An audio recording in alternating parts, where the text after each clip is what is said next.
And we're in. Hello, everyone. Welcome to the Headcase Express podcast. I'm your host, Tigerhawk.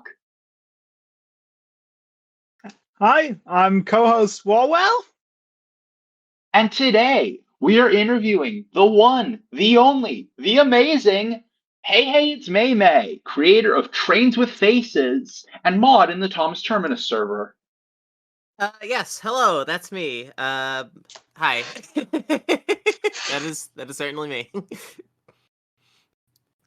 uh, hello. My name is Maymay Snow. As Tiger Hawk just said, I was the co-creator of Trains with Faces. I'm the founder of the Thomas Terminus Discord server, and I'm also the author of the upcoming webcomic Thomas Beyond, which is on Tumblr and Comic Fury. So yeah, that's about me. Ooh, we're going to have to ask some questions about that later.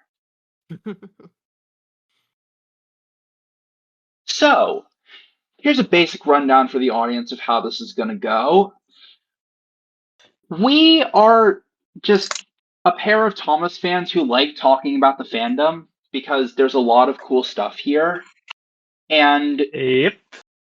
we were lucky enough to secure an interview with Maymay, and we're going to be asking them about their series, plans for their upcoming webcomic, and generally just fun stuff. So, let's get started. Can you give us a brief Maymay, can you give us a brief rundown of Trains with Faces for those who haven't seen it? Yeah, sure. So to put a long story short, Trains with Faces was this old, kind of crude, Tomy series that I made with my best friend David, in like 2019 when we were like teenagers. It was basically just I was getting back into Thomas at the time. My friend David, who wasn't really into trains or Thomas, also just kind of wanted to do something creative with me. So we both sat down, got together, and we made these short little series of little episodes about all the trains going on weird adventures, and there's this dark underlying plot happening, and they were screaming and explosions and all this other crazy crap. But we got like 4 episodes into that, and that was the end of season 1. And I had plans to continue it, but uh, I due to a lack of progress and just me not being satisfied with the script, and David just kind of wanting to do his own thing and kind of being overwhelmed with the attention that Trains with Faces got, we made the decision to end it after episode 4. We've tried to pick up the ball a couple more times, maybe trying to reinvent it, but with each year that passes since it's been gone, I've grown to dislike it more and more. So I'm just kind of at the point now where, like, it is where it is.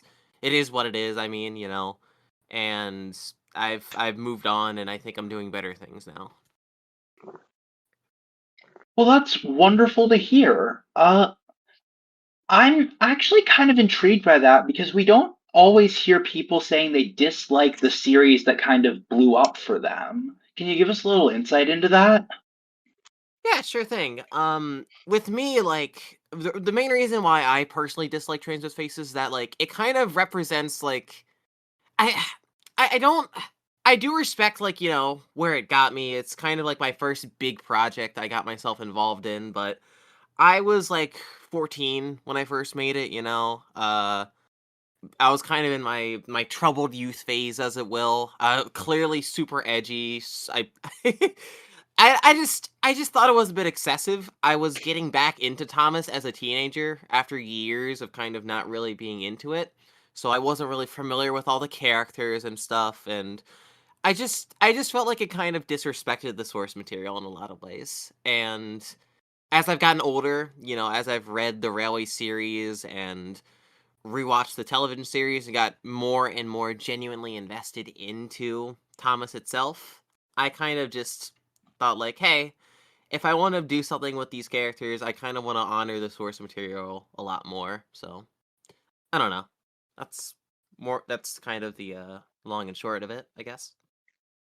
Well, thank you for explaining that. I think it makes a lot of sense that, like, something you make as a teenager isn't, or early in your creating journey, isn't always going to be like what you want on out as like your legacy in the fandom. Mm-hmm. Absolutely. So I'm not sure if you're aware of this, but Trains with Faces has a TV tropes page. Yes, yes, it does. Which kind of warms my heart a little bit because I freaking love TV tropes. TV tropes is Yes. it's a really good website. It's I don't know if you'd classify it as like a wikia kind of. It's not really the same thing, but It, it's similar enough. I just love the idea of like people breaking down like a story beat by beat and like explain like, oh, these are all the different ways that like, this kind of story has been told before. Let's see how each story or each, show like handles this trope, I guess. It does make me happy that like TV tropes is still, I don't know if it's like popular. I don't really know if it was ever like super popular, but the fact that people are still using it kind of makes me a little bit happy inside. Yeah. I think most of my deeper knowledge about Trains with Faces comes from the TV tropes page because, for those unaware, Trains with Faces is kind of the Thomas fandom's biggest attempt at an ARG. And I've always been terrible at that stuff. Like, I love Gravity Falls. I love that show with all my heart. But I've never been good at like pausing freeze frames. I think the Quick only one question. I picked up on was like in Trains with Faces was when you show the shot from Gordon's perspective when he's chasing Crag. Oh yes. Quick That shot, question. yes. Yeah, what's up? What is an ARG? As someone Alternative who reality game. It's it basically means like to put a long story short, it's like um Trains with Faces was inspired by a whole bunch of like different like shows and like movies and stuff that had like hidden clues and like secret messages sprinkled all throughout it, and that would like take you to like different like it was basically just this big puzzle that you had to solve pretty much. I don't know the best way to describe it other than that. so It's basically like a Gravity game. Falls. Yes, kind Trains of with like what Faces Gravity is the Falls is Gravity doing. Falls of the Thomas fandom. It wasn't Fair just Gravity enough. Falls, but Gravity Falls was a huge inspiration. Gravity Falls is one of my favorite shows of all time, so I definitely took some cues from that one. Heck yeah. Just massive respect for that. Gravity Falls is so great. Um, I'm really glad that we got to kind of talk about that. So, keeping on the Trains with Faces track, what were your plans for future seasons?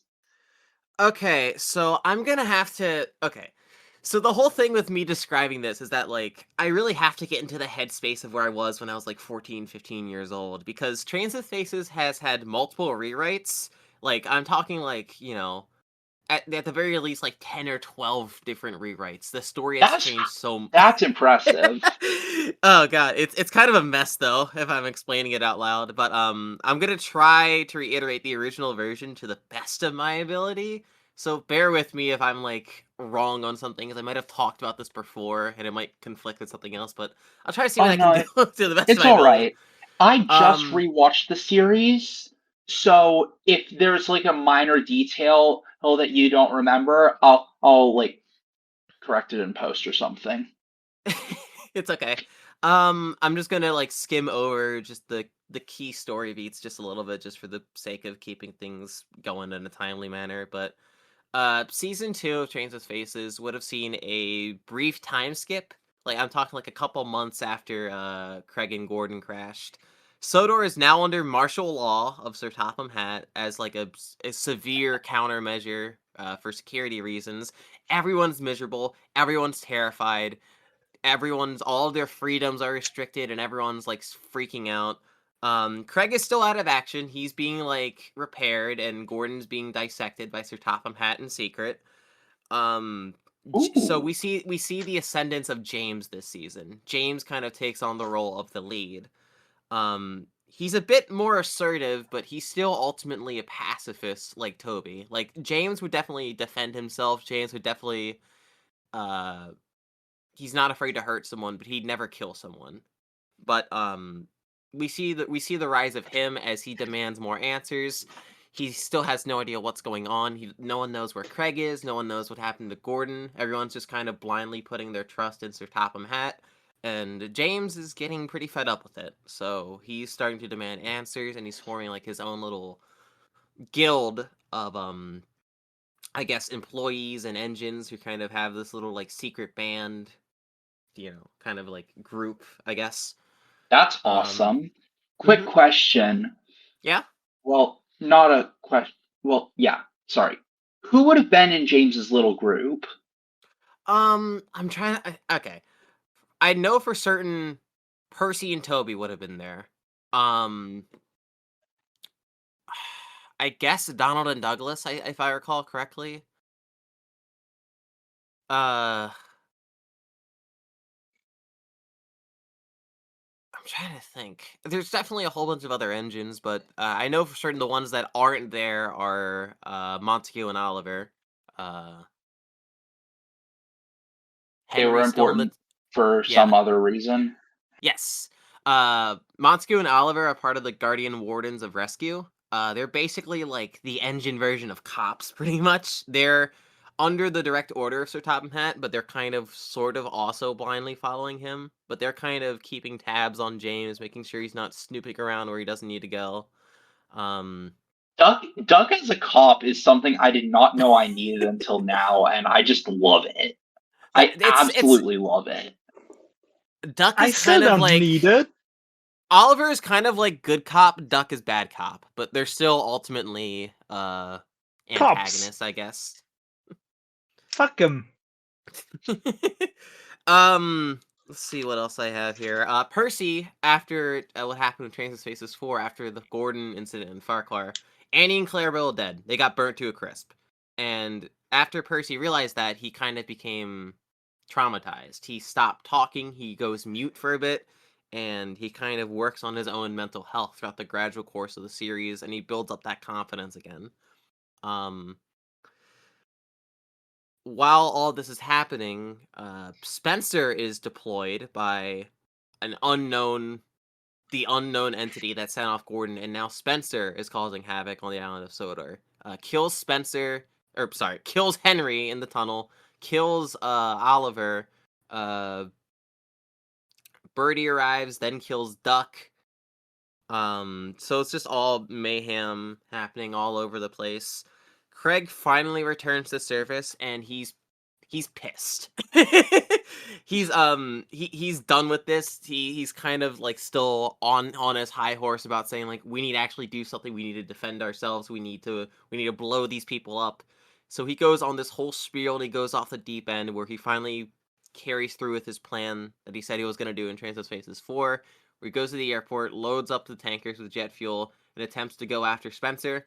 However, he's diverted into Napford Station, where the tankers that he was going blows up and kills Toby. So Craig kills Toby. What the hell? Craig kills like his best friend in the series. Yeah, That is a yes, twist he I does. did not see coming. Yeah. Drama. Our favorite footer for comfort it's his own characters. hubris. It's his own hubris that did it. But lightning round afterwards, because all I have for the rest of that is notes. Craig retreats, but eventually he gets discovered by Thomas, who takes him in, and Craig goes to the dark side after learning the truth that he's a robot, which, coincidentally, spoiler alert, James did some snooting around and found the shed where they were dissecting Gordon, and he sees him without, like, the rubber, without the face mask on, so he sees that he's a robot, and he freaks out, but Topham catches him and interrogates him, and they have this big argument, which ultimately results in James getting killed. So characters are just dropping like flies, left and right. This is like Sudden conflict level of body count. Yeah, I think you can hopefully understand why I didn't want to go back to this. Yeah, no, I do get it. Yeah. I'm not gonna say I wouldn't like appreciate a second season just because it's so entertaining, but I definitely understand where you're coming from with not wanting to continue this.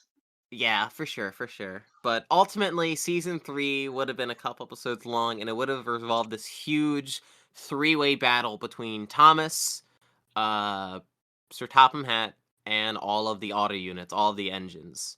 there would have been like a three-way like altercation between them all, which ultimately results in Craig seeing the error of his ways, his friends, like Percy, guiding him back to the good side, and he ultimately decides to do the good thing and redeem himself by sacrificing himself to kill Thomas and save the world. Sir Topham Hatt is arrested, but eventually kidnapped by a group of people who wanted to hold him accountable for his crimes, so he's never seen again. And after that, it kind of ushers in a new age of human and cyborg coexistence. All of the engines are no longer, they're free. They've been granted their freedom, and it ushers in this new era of robots and human beings living together in the same society.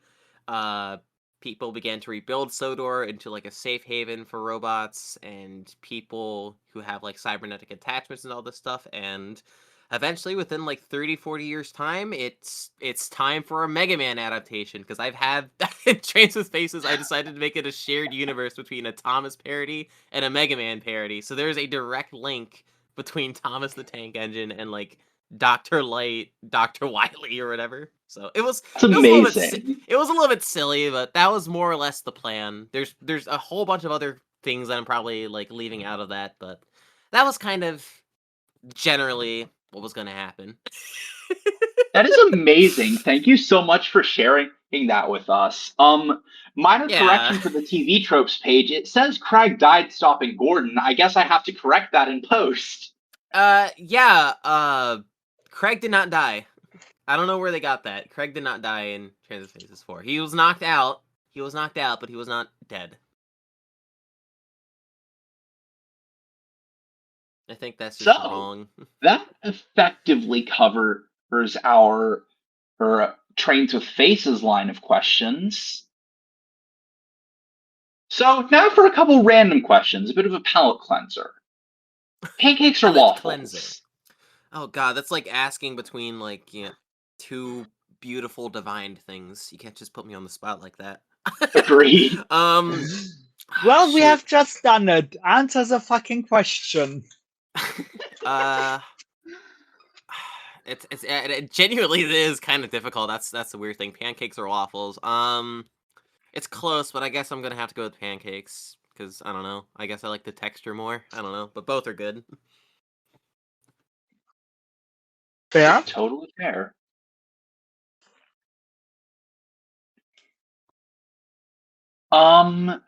What's your favorite energy drink flavor? For those unaware, Maymay's Discord bio says fueled by energy drinks and pure willpower. Oh god. So, what is your favorite energy drink flavor? Okay, I have two. For the record, if you don't drink energy drinks already, I don't recommend it. I'm just weird. If there's one bad habit that like I have no shame on, it's drinking energy drinks. But obviously, if you haven't started, save your heart the trouble and like don't start drinking energy drinks. Like I think coffee is like generally better for you if you need like caffeine. But I drink coffee energy drinks. Oh my god, I do too. I have no room to complain, but in terms of my favorite energy drinks, I'm gonna go with two.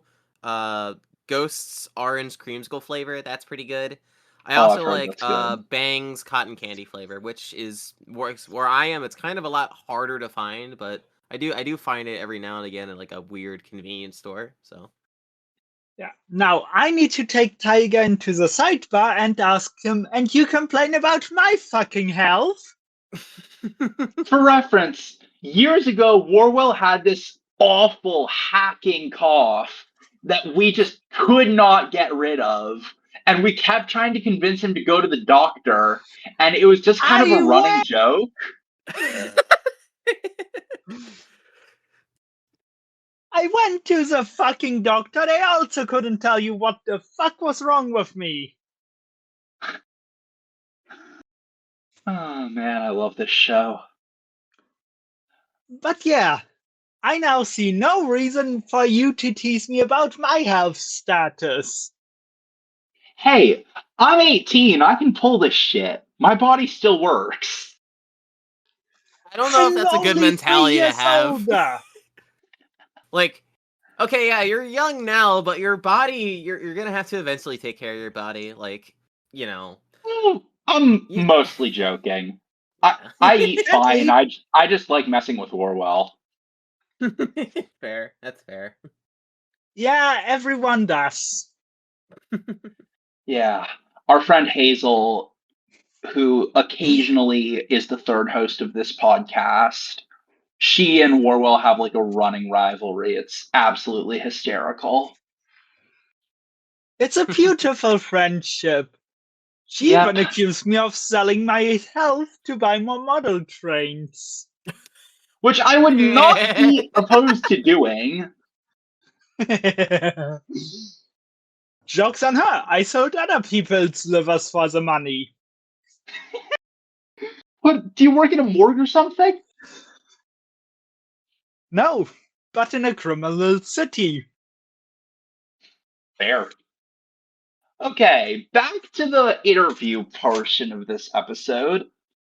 Maymay, who were your favorite creators getting into the fandom, and are any of them who you still watch to this day? Now, is this like a general thing, like people that I looked up to, or is this specifically tied back to Trains with Faces? Because I can give you two very Let's different do lists of both. people. Let's do both lists. Let's do both lists. Okay. In terms of like Trains with Faces, I want to say like the inspirations that I had the most with that series in particular, at least with my end of this. I'm pretty sure David can give you like a couple different answers, but David's not here right now, so it's gonna be me. But I guess Cat Ghost, the Cat Ghost series on YouTube, that was a huge inspiration. The Cloverfield movies, Petscop. I already mentioned Gravity Falls. Pac-Man Tunnel Vision, the Pac-Man Tunnel Vision little videos on YouTube. Those little animations, you can definitely see a lot of Craig, Percy, and Toby in the characters of those videos, those little animations on YouTube. Super freaking Parody Rangers, Tome, The Terrain of Magical Expertise, Local 58, that was another big one. Uh, Super Mario Bros. Z, Rockman Neo. Um, just to name a few, I guess, in terms of what directly inspired Trains with Faces. That is quite the list, and that's a lot of stuff I've never heard of, so I will have to check it out. Some of the things I probably mentioned are a bit more adult, so but like, you know, definitely kind Buddy, of I live in New York City. Adult is the norm. fair enough, fair enough. And I live in Frankfurt, fucking Germany. Which The is I live in kind of Maryland.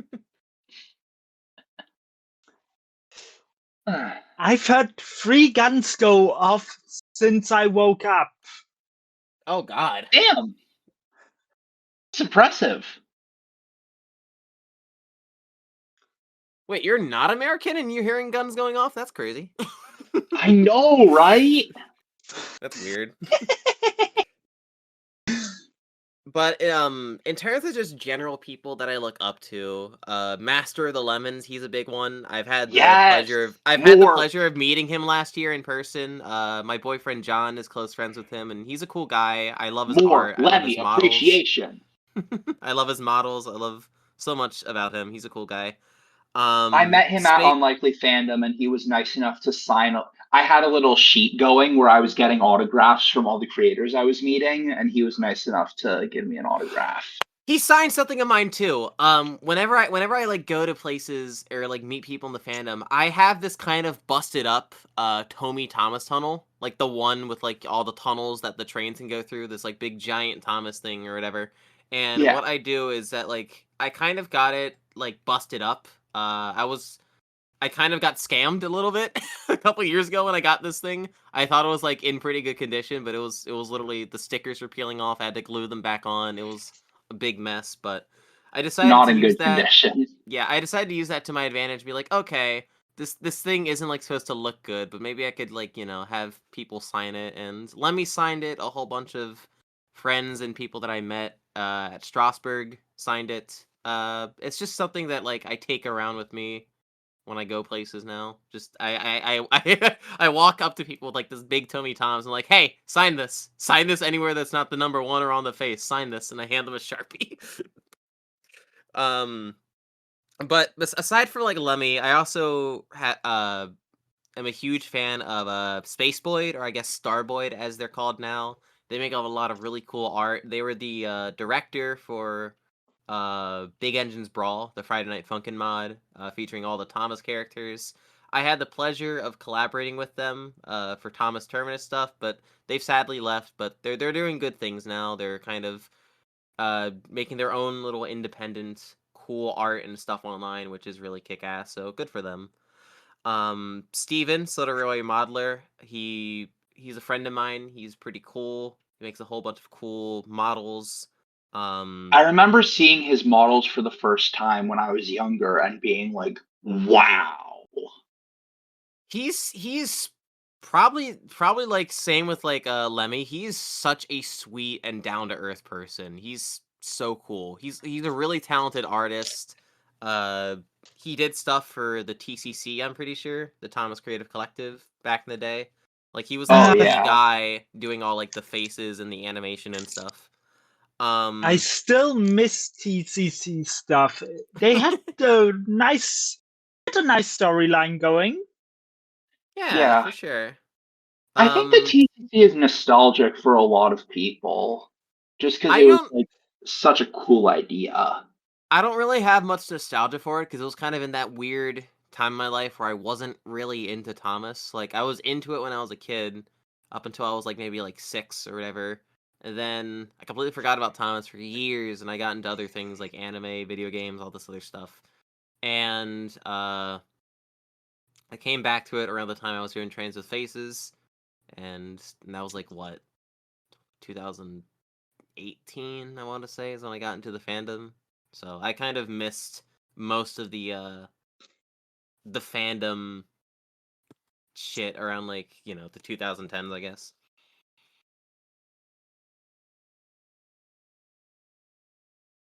Mm-hmm. But yeah, it's awesome to kind of know that we share some of the same inspirations. Oh yeah, that's always cool. Okay. Who are your favorite Thomas characters? My favorite character is Thomas. Thomas is my favorite character. But some runner-ups are Toby. Toby's a close second.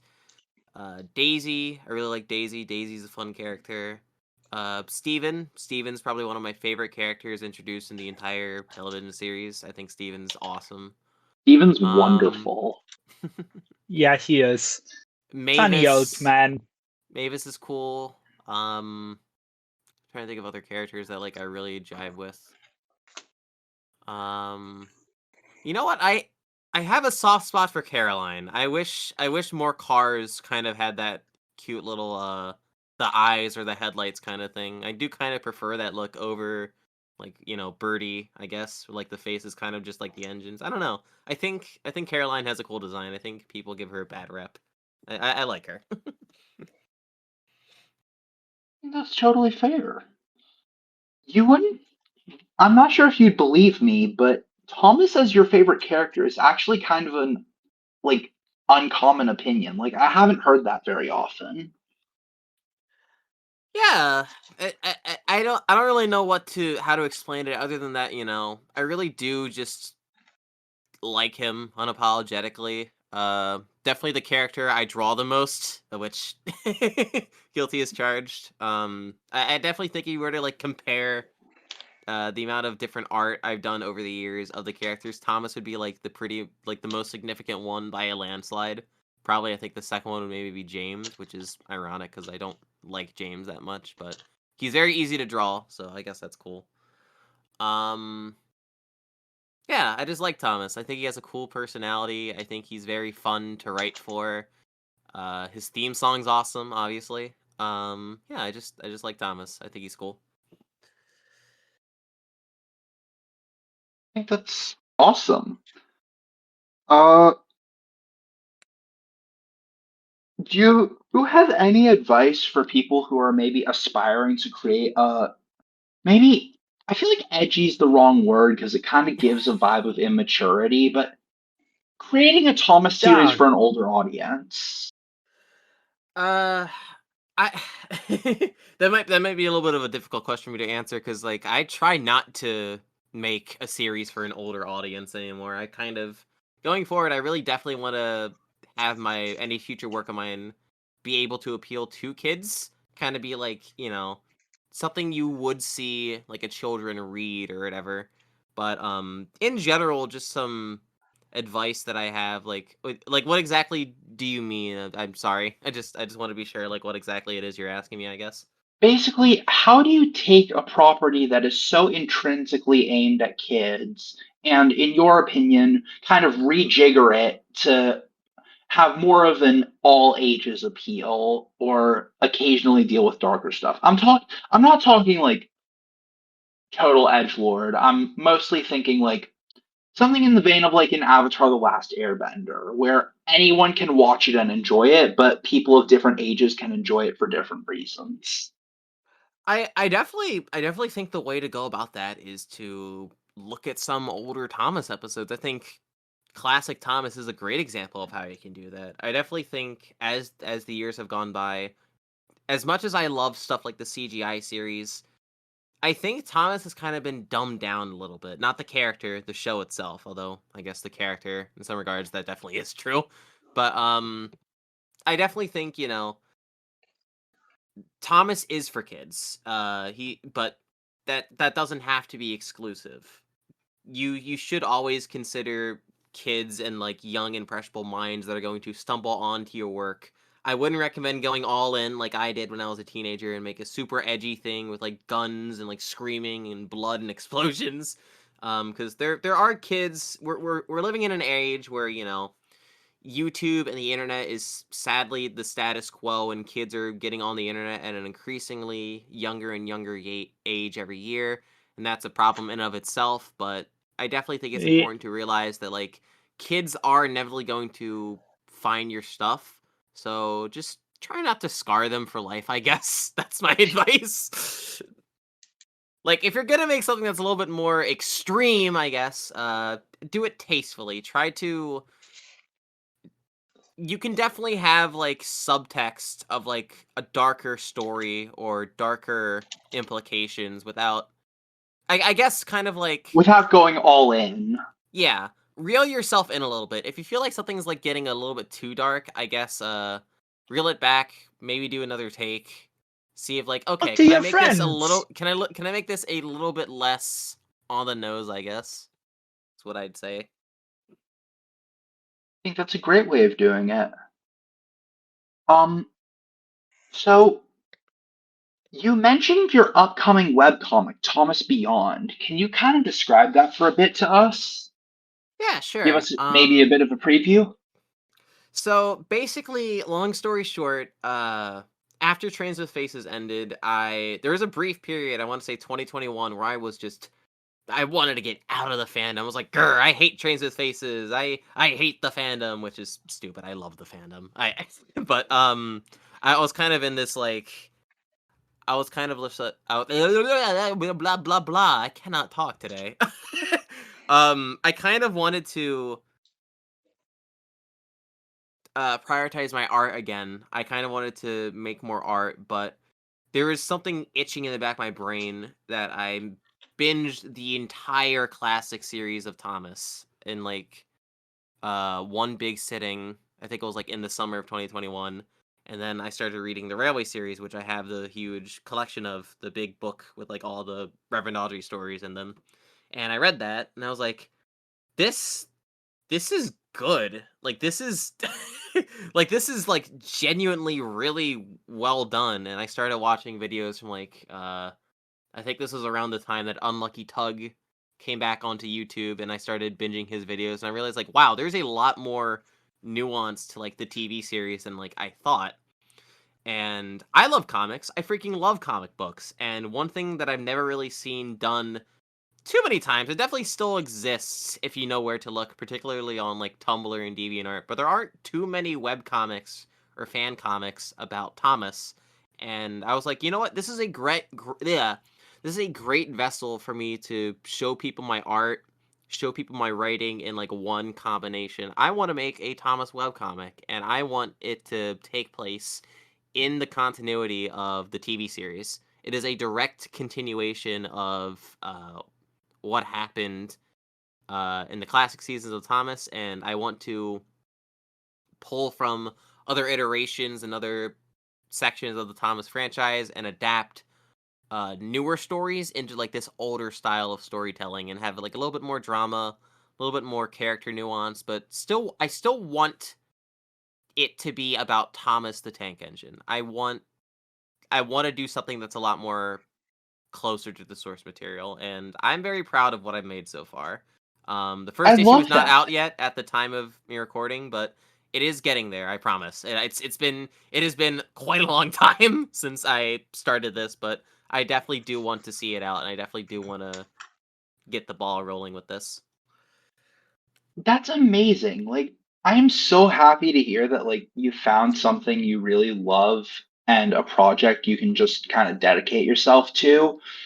And way to give me a chance to preview an upcoming episode where I will be talking about Thomas on DeviantArt because oh boy, there's a lot to talk about there. For sure, for sure. The horrors await. I The mean, horrors like people, await. I think people like crap on DeviantArt a little bit too much. I definitely think that there are weird people and weird art that you can find on there for sure, but I don't know. At the same time, I found a lot of really, really amazing stuff on DeviantArt, and the people that I interact with on that website in particular, I don't know. There are some weird people for sure, but generally the vibes there are kind of nice. So I guess devil's advocate. I don't hate DeviantArt. I think it's all right. I'm not entirely sure Oh how to no, feel I about don't hate them. it. I think it's like you said, it's easy to make fun of it, but I've also seen some really good stuff on there. Yeah, Yeah. you can find good stuff and you can find horrors beyond your comprehension on DeviantArt. To It's be a fair, nice you role. can find that anywhere on the internet if you look hard enough, or better yet, it'll find you more often than not. Yeah, Yes. that's fair. But somehow you seem to stumble upon it more on sites like DeviantArt, or if you look at the wrong ends of it, a favorite flaming dumpster, Tumblr. I Tumblr definitely is to be fair, like I think Twitter is a lot worse than Tumblr on that front. I definitely oh think yeah, Twitter is 1,000% worse than Tumblr. It's just like a lot of people don't even realize that a Thomas fandom exists on Tumblr and DeviantArt. which So sucks because I again, freaking love upcoming Tumblr. episode. I love Yes. Tumblr. Have you read? Speaking of, next question: have you ever ventured into the world of written Thomas fic, including the stuff by Joe's World on Tumblr? Stuff by who? Joe's Oh my World. god, the greatest Thomas Tumblr writer. I don't remember the username off the top of my head, sadly, but I definitely am familiar with fan fiction. I do consider Trains with Faces a fan fiction. I feel like people take that term nowadays as like exclusively referring to like written works, but in my opinion, Yeah, I think if you made a script, regardless if it has like a visual aid or not, or like has something else going on, if you're making a fan story about something, in my eyes, that's a fanfic. yeah, But no, in that it's case, I've been totally a doing it fanfic. since I was like a kid. It's totally a fanfic. I just think it's easier to kind of define like series versus fanfic just for the sake of like what's written and heart and generally less accessible to the average Thomas fan versus what's just kind of the cool stuff you're going to find on YouTube. That's true. That's true. In that case, in terms of like actually like fanfics that I've like written, or excuse me, in terms of like fanfics that I've actually sat down and listened to or read, I sadly can't think of anything really much off the top of my head. But the closest thing that I can think of are again some stories by Lemmy, Master of the Lemons. Yes. Long live the Iron Horse. Long Live the Iron Horse is one of my favorite things in the world. I love that one. Web of Lies is also pretty good. Web of Lies is the GOAT. Web of Lies is the GOAT. For any of you who have not listened to it, go to Master of the Lemons' YouTube channel and listen to the 10-part series plus epilogue, Web of Lies. It is the Thomathan Diesel story for the ages. If you really like Lemmy stuff, I'd also recommend checking out Annie C's YouTube, because Annie's also does some really great stories in a similar vein to Annie Lemmy. C is an icon and has made some of my favorite videos in the entire fandom. Her Emily video, I don't know how to pronounce the title, but I know the one you're talking about. That's actually one of the ones that I haven't watched yet. Oh my god, I won't spoil it for you, but it's so good. Please watch it. I'll definitely watch it. Maybe once this is over, I'll take a look at it.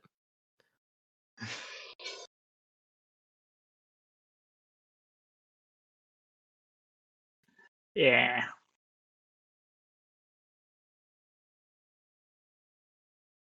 But yes, there's so much good stuff. Absolutely.